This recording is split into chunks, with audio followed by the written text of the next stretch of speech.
It makes no sense to talk about love without also talking about heartbreak. I don't mean to sound trite, but there's heartbreak and then there's heartbreak. Sometimes when a relationship ends, you feel absolutely horrible. You mourn, you cry, you rage, you question yourself, you sleep a lot, you can't eat, or you eat a lot, whatever it is that you may do. And then at some point, you move on. However, some relationship endings are so painful that you do not move on. It seems that your whole life becomes an experience of heartbreak. If you've been through this, or if you're going through it, you know exactly what I mean. The whole world becomes a reflection of your heartbreak.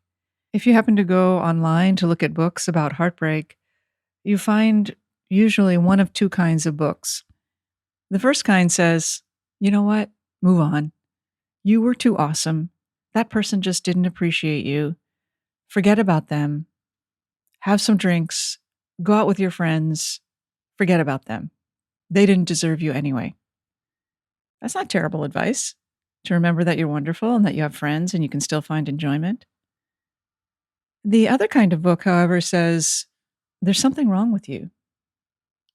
Something in you is wounded and therefore attracted this painful situation so that you could work through and heal old wounds, and then you will never attract this situation again.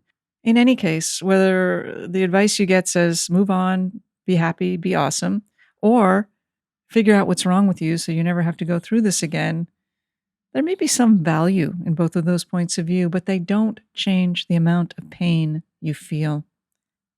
So, what can help?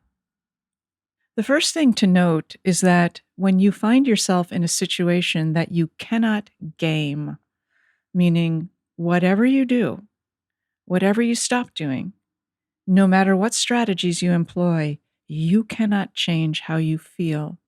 Though that is extremely, extremely challenging and painful and sorrowful, in spiritual tradition, that is also considered a very powerful opportunity to see beyond convention.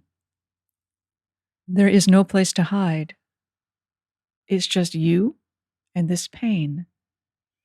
So, heartbreak from lost love has three particular qualities that don't seem to be shared by other forms of heartbreak. The pain of lost love is a category unto itself. One of the hallmarks of heartbreak from lost love is it feels as if your own mind is attacking you. It's terrible. You can't stop thinking about this person, about what you did wrong, about how horrible they are, about how great they are, about what you can do so this never happens again. You can't stop ruminating on, why did I say this? What if I hadn't worn pink pants? I bet they're together with a new person now and laughing at me. And no matter what you tell yourself, you cannot stop this incessant, painful stream of invective that you use against yourself. Sometimes sleep doesn't even help because it continues into your dreaming life. So, job number one, the first thing is to make friends with your own mind. Not to change it, not to tell it to shut up, not to make it think only happy, cheerful thoughts, but to open to the truth of your experience. Opening to the truth of your experience is also called the practice of meditation. There is instruction in this practice here in this series. If you're so inclined, I hope you give it a try. The practice of meditation is particularly useful, not because it makes you stop feeling pain or stop thinking torturous thoughts, but because it shows you how to rest with yourself as you are. And this sweet gesture of friendship toward yourself often marks the beginning of the healing period. The other thing that you notice immediately about heartbreak is that you feel everything, not just your own sorrow. You feel the sorrows of other people as if they were piercing your own heart. You also feel their joys. You see that your heart is actually not guarded at all, but is an open channel between you and others. And so you feel everything. In addition, whatever you might have thought was important before your heart was broken, you now know is BS. No matter how much value you placed on having this job or getting this paycheck or being friends with so and so or running a marathon or whatever your excellent aspirations may have been, you see without question that there is only one thing that matters in this life, and that is love. In wisdom tradition, when you are able to feel everything, there are no barriers between you and others. And when you know without question in your bones that only love matters, this is called a great being. This is called a bodhisattva. An awakened being is one who is unafraid to feel, can feel everything, and knows that the only thing that matters is love, as mentioned. So here, when our hearts are broken, we find ourselves thrust into the shoes of an awakened being.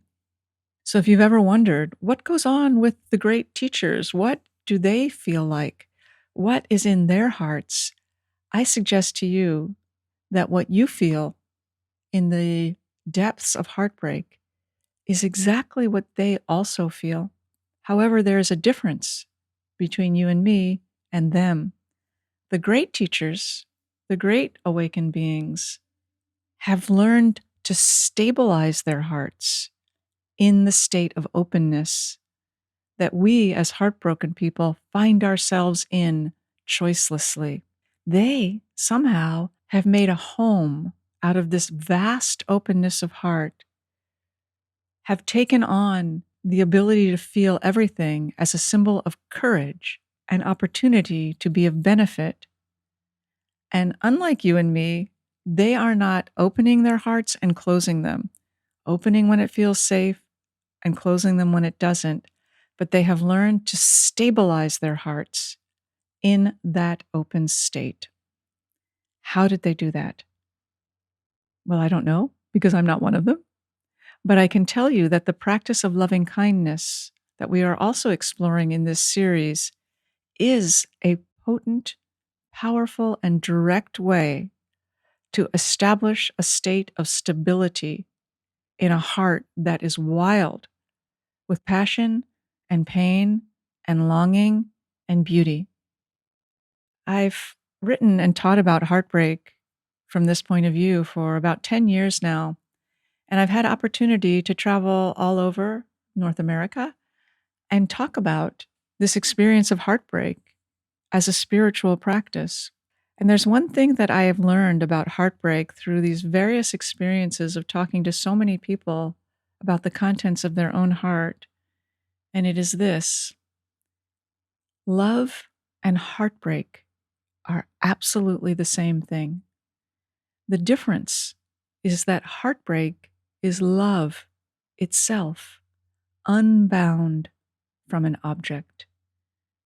Unbound from an object, our hearts explode into their true proportions, enormous, fiery, capable of extraordinary intensity, unmitigated openness. This is our birthright. This is what we can learn about when our hearts are broken. Trust me, I'm not saying this is fun or that this feels good, but when our hearts are broken, we stand the chance of learning something very deep and very powerful about what it means to be human and the power of love itself. So if this is you, my heart goes out to you. I cannot even tell you how much. And I want to assure you of two things. One is, you will not always feel this way. I can promise you that. There's no feeling in the history of the universe that has lasted forever. You will not always feel this way. And the second is that as you work your way through this extraordinary opening, you will see that your heart is not broken. Actually, it cannot be broken. It is broken open. It is expanded. And your capacity to love has grown infinitely deeper.